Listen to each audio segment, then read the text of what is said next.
अहमदाबादमध्ये 12 जून रोजी घडलेल्या एअर इंडिया विमानाच्या अपघातातील 270 मृत्युमुखी पडलेल्या लोकांपैकी आतापर्यंत फक्त 215 मृतदेहांची ओळख डीएनए चाचणीद्वारे पटवण्यात आलेली आहे.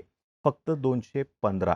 आणि याचबरोबर रॉयटर्सनं काल एक्सक्लुझिव्ह रिपोर्ट समोर आणलेला आहे, ज्याच्यानुसार एकूणच या विमान अपघाताच्या विषयाबाबत खूप साऱ्या चुका झालेल्या दिसत आहेत किंवा गंभीर त्रुटी तरी राहिलेल्या आहेत.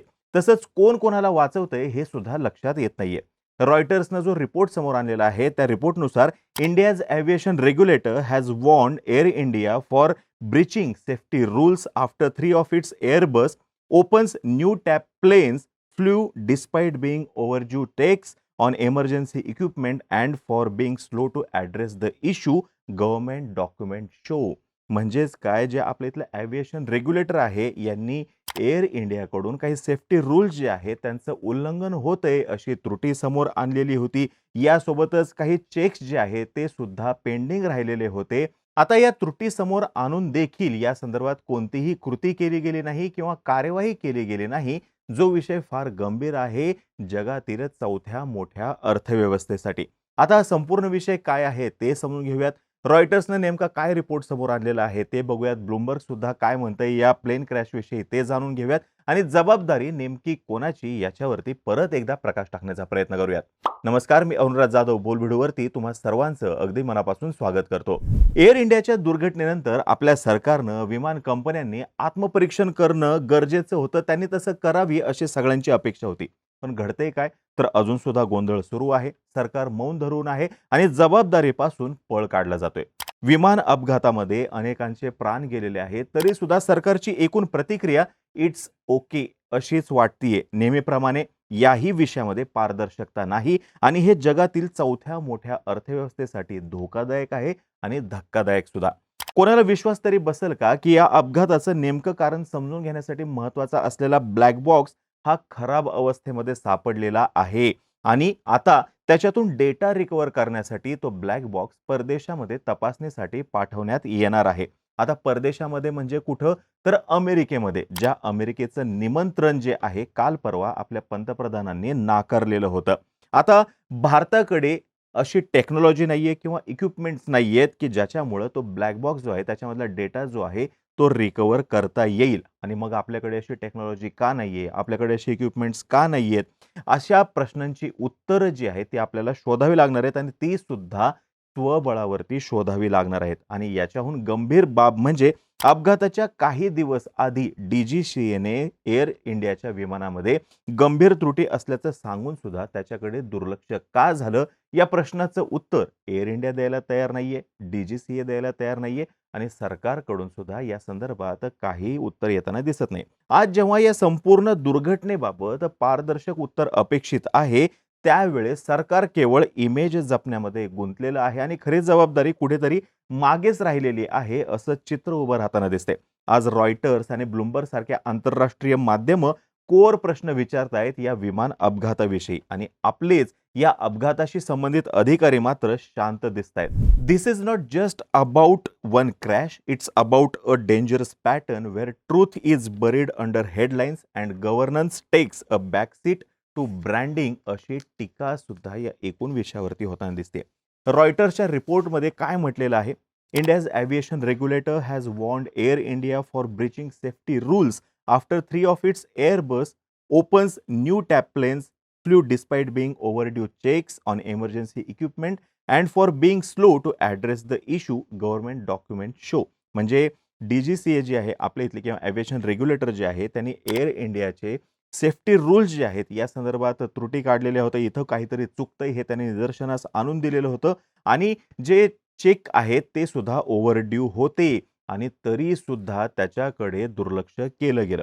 याच्या पुढे जाऊन the warning notices and an investigation report both reviewed by Reuters were not in any way related to last week's crash of an Air India Boeing opens a new tab 7878 plane that killed all but one of the 242 people on board and were sent days before that incident. आता हा जो report आहे काही काल परवाचा नाही आहे किंवा आत्ता जो विमान अपघात झाला त्याच्याशी संबंधित नाही, तर त्याच्या खूप अगोदर हा रिपोर्ट जो आहे तो त्यांनी सबमिट केलेला होता. In the report the directorate general of civil aviation sed Spot checks in May on 3 Air India Airbus planes found that they were operated despite mandatory inspections being overdue on the critical emergency equipment of escape slides. हा फार महत्त्वाचा मुद्दा आहे. त्यांनी ज्यावेळेस हे सगळे spot checks केलेले होते, तर मेमध्ये केलेले होते. त्याच्यामध्ये हे समोर आलेलं होतं, की एअर इंडियाचे एअरबसचे जे प्लेन्स आहेत, त्याच्यामध्ये काही ठिकाणी काही गोष्टी ज्या आहेत त्या गंभीर त्रुटीच्या समोर आल्यावर क्रिटिकल एमर्जन्सी इक्विपमेंट असं त्याच्यामध्ये त्यांनी म्हटलेलं आहे ऑफ एस्केप स्लाइड्स. म्हणजे ही त्रुटी त्यांनी समोर आणून दिलेली होती कधी, तर मेमध्ये. In one case the watchdog found that the inspection of an Airbus A320 jet was delayed by more than a month before being carried out on May 15. म्हणजे आता ही एक केस आहे. ह्याच्यामध्ये हे लक्षात आलेलं आहे, की एक विमान आहे एअरबस A320 जेट, ज्याचं एकूण जे आहे इन्स्पेक्शन हे जवळपास 1 महिना उशिराने झालेलं होतं, जे की आधी होणं अपेक्षित होतं. AirNav radar data shows that during the delay the plane flew to international destinations such as Dubai, Riyadh and Jeddah. म्हणजे त्याचं हे इन्स्पेक्शन जे आहे, हे ओव्हरड्यू असताना सुद्धा या मधल्या काळामध्ये इन्स्पेक्शन होईपर्यंत हे विमान जे आहे, आंतरराष्ट्रीय ठिकाणांवरती ट्रॅव्हल करून आलेलं होतं. दुबई, रियाद आणि जेद्दा या ठिकाणी. म्हणजे त्यावेळेस त्या विमानातून ज्यांनी प्रवास केलेला आहे, त्या सगळ्यांचा जीव जो आहे तो धोक्यात घालण्यात आलेला होता, असं याच्यातून स्पष्टपणे दिसून येतंय. Another case involving an Airbus 319 used on domestic routes showed checks were over 3 months late. म्हणजे अजून एक डोमेस्टिक फ्लाइट आहे एअरबसचं A319 असं ते विमान आहे. तिथे सुद्धा त्याचे जे काही चेक्स आहेत ते जवळपास 3 महिना लेट होते. जी फार सीरियस अशी घटना आहे.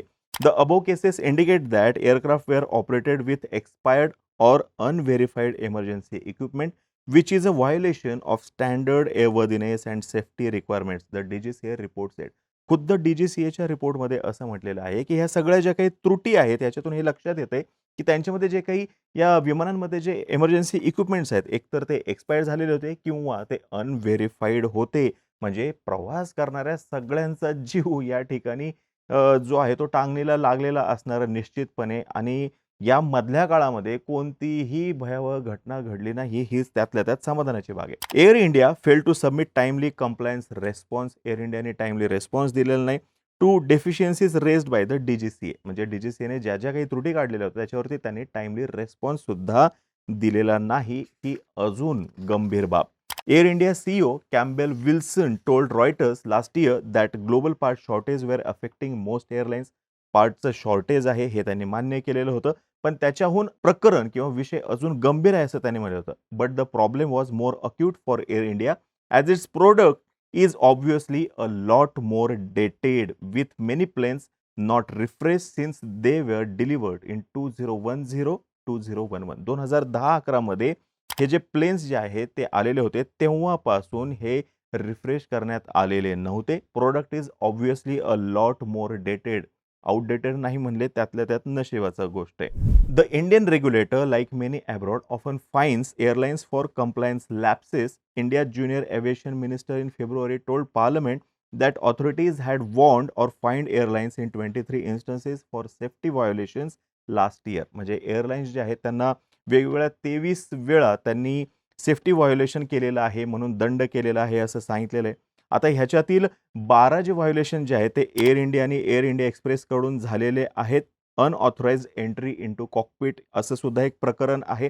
आणि सगळ्यात मोठा फाईन जो आहे याच्यामध्ये लावण्यात आलेला तो जवळपास $1,27,000 आहे. एअर इंडियावरती लावण्यात आलेला for insufficient oxygen on board. म्हणजे सॅन फ्रान्सिस्कोला जाणारी एक फ्लाईट होती, तर त्या फ्लाईटमध्ये ऑक्सिजन पुरेसा नव्हता म्हणून हा दंड लावण्यात आलेला होता. आता हे रिपोर्टमधल्या गोष्टी ज्या समोर येत आहेत ह्याच्यातून विमान प्रवास करताना आता भीतीच वाटणार आहे. आणि त्यातल्या त्यात एअर इंडिया आणि एअर इंडिया एक्सप्रेस किंवा बोईंगचं विमान असू द्या नाहीतर एअरबसचं विमान असू द्या, भीती ही वाटणारच आहे. मागच्या आठवड्यामध्ये जो काही क्रॅश झाला, the causes of which are still being investigated will further challenge Air India's attempts to rebuild its image after years of criticism from travellers for poor service. Air इंडियाविषयी सगळ्यांचं मत काय आहे सगळ्यांना माहिती आहे. खूप काळापासून एअर इंडियावरती टीका झालेली आहे.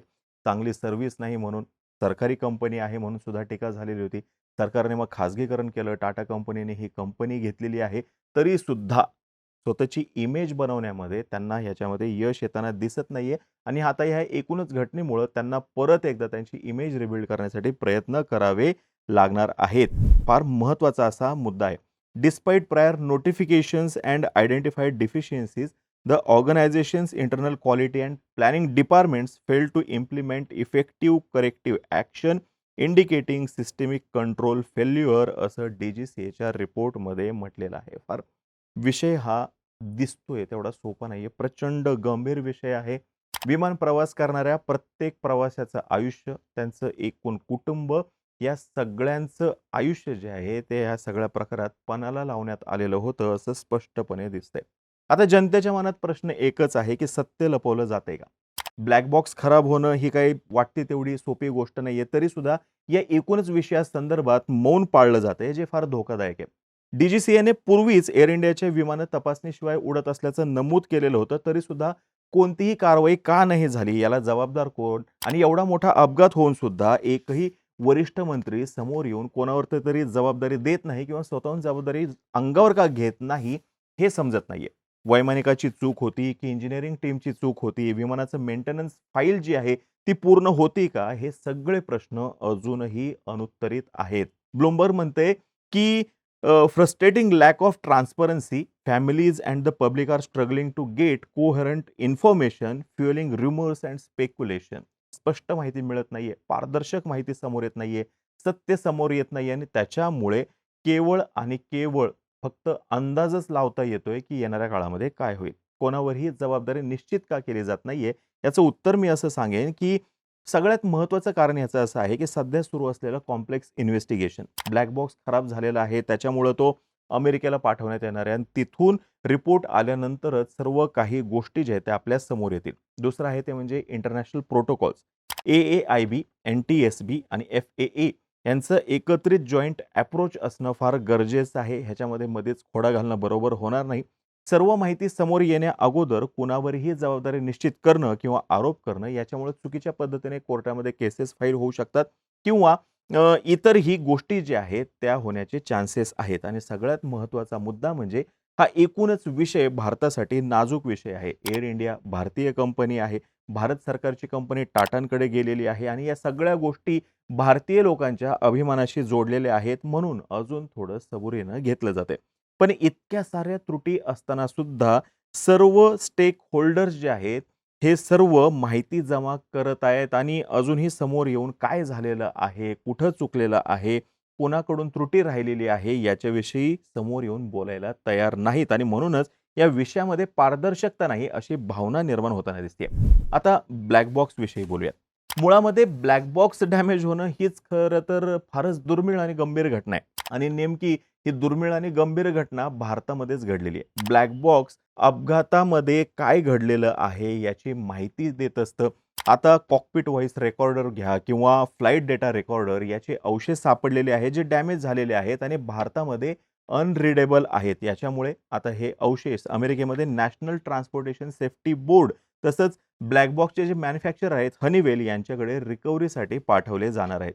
आता ब्लॅक बॉक्स कसा डॅमेज झाला असेल याच्याविषयी एक नवीन थिअरी समोर येते. म्हणजे थिअरी जुनीच आहे, पण आपली इथं अशी थिअरी सांगितली जाते, की लँडिंगच्या वेळेस मोठा आघात झालेला असणार आहे किंवा त्याच्यानंतर जी आग लागलेली होती, मोठ्या प्रमाणात आग लागलेली होती, तिथं उष्णता निर्माण झाली म्हणून तो ब्लॅक बॉक्स खराब झालेला असणार किंवा पुअर स्टोरेज किंवा मिसहँडलिंग हा सुद्धा त्या ठिकाणी विषय सांगितला जातो. आता एक महत्त्वाची फॅक्ट अशी सांगतो, ब्लॅक बॉक्स अशा पद्धतीने तयार केलेला असतो, की जवळपास 1100 डिग्री सेंटीग्रेड तापमान ते 1 तासापर्यंत सहन करू शकतं आणि 3400 जी क्रॅश इम्पॅक्ट सुद्धा सहन करू शकतं. पण नेमकं आपल्या इथं यापैकी काहीच त्याला सहन झालेलं नाहीये. ब्लॅक बॉक्स जो आहे तो डॅमेज झालेला आहे आणि इंटरनॅशनल लेव्हलवरती ह्या डॅमेज झालेल्या ब्लॅक बॉक्समुळं चिंता व्यक्त केली जात आहे, असं ब्लूमबर्ग आणि रॉयटर्सचं म्हणणं आहे.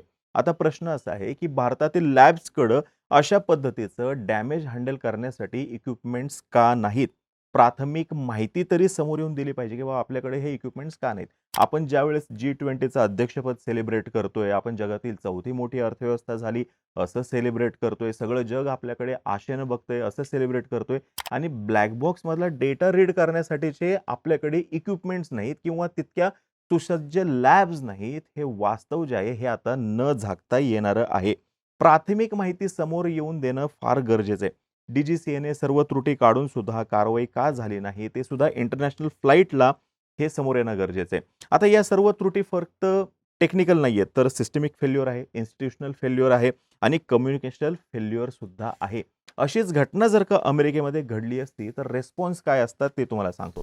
ब्लॅक बॉक्स जर का डॅमेज झालेला असेल, तर त्याने फुल प्रेस रिलीज केलं असतं, फोटो समोर आणले असते.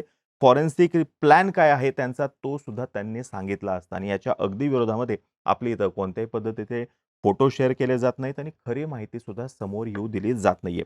मेंटेनन्समध्ये जर का त्रुटी असत्या, तर अमेरिकेमध्ये ते विमान किंवा त्या एअरलाईनची सर्व विमानं यांची उड्डाणं त्यांनी रोखली असती. तसंच नागरिकांना याची माहिती पब्लिकली त्यांनी दिली असती. आपल्या इथं फक्त वॉर्निंग देऊन विषय संपवताना दिसून येते. अपघात झाल्यास याच्यामध्ये कोणाचा मृत्यू झाला, तर अमेरिकेमध्ये दररोज मृत्यू झालेल्या व्यक्तीच्या फॅमिलीला ब्रीफिंग दिलं गेलं असतं. यासोबतच त्यांना शक्य ती सर्व कायदेशीर मदत सुद्धा त्यांनी केली असती आणि आपल्या इथं पहिले 1-2 दिवस चर्चा होते. नंतर कम्युनिकेशनच नाही आणि परत आहे तेच सुरू होतं, "ये रे माझ्या मागल्या." एअर इंडिया अपघातानं आपल्याला एक कटू पण आवश्यक सत्य जे आहे, ते समोर आणून ठेवलेलं आहे, की आपण एक अशी व्यवस्था उभं केलेली आहे, की जिथं माणसांचे प्राण गेलेले आहेत, तरीसुद्धा 7 दिवसानंतर सुद्धा दोष कुणाचा आहे, हे अजून स्पष्ट होताना दिसत नाहीये. जनतेला केवळ आश्वासनं नको आहेत, हेही आता समोर येताना दिसते. त्यांना सत्य माहिती हवी आहे, पारदर्शक माहिती हवी आहे आणि सगळ्यात महत्त्वाचं उत्तरदायित्व असलेली व्यवस्था हवी आहे. अकाउंटेबल, रिस्पॉन्सिबल आणि आन्सरेबल व्यवस्था त्यांना हवी आहे. आपण डिजिटल भारत जे आहे ते सेलिब्रेट करतोय, जागतिक नेतृत्व सेलिब्रेट करतोय, मोठी विमानं, स्पेस मिशन्स हे सगळं काही आपण सेलिब्रेट करतोय. त्याचा अभिमान सुद्धा आपण बाळगताना दिसून येतोय. पण हा अपघात झाल्यानंतर काळजीपूर्वक त्याची माहिती देणं, जबाबदारी स्वीकारणं, संवेदनशीलपणानं संवाद साधणं हे सुद्धा गरजेचं आहे. आणि सरकार लवकरात लवकर हे करेल ही माफक अपेक्षा आपण निश्चितपणे बाळगू शकतो. जागतिक महासत्ता बनत असताना इतकी अपेक्षा आपण निश्चितपणे करू शकतो. आता ही माहिती जर का तुम्हाला आवडली असेल, खाली कमेंट बॉक्समध्ये नक्की सांगा आणि सरकारकडून या संपूर्ण विषयासंदर्भात सत्य समोर येऊ दिलं जात नाहीये का? याच्यावरती तुमचं काय मत आहे हेही खाली कमेंट बॉक्समध्ये नक्की सांगा. तोपर्यंत आम्हा सर्वांचे व्हिडिओ जास्तीत जास्त लोकांपर्यंत पोहोचवा आणि चॅनलला सबस्क्राईब करा तेवढं विसरू नका. धन्यवाद.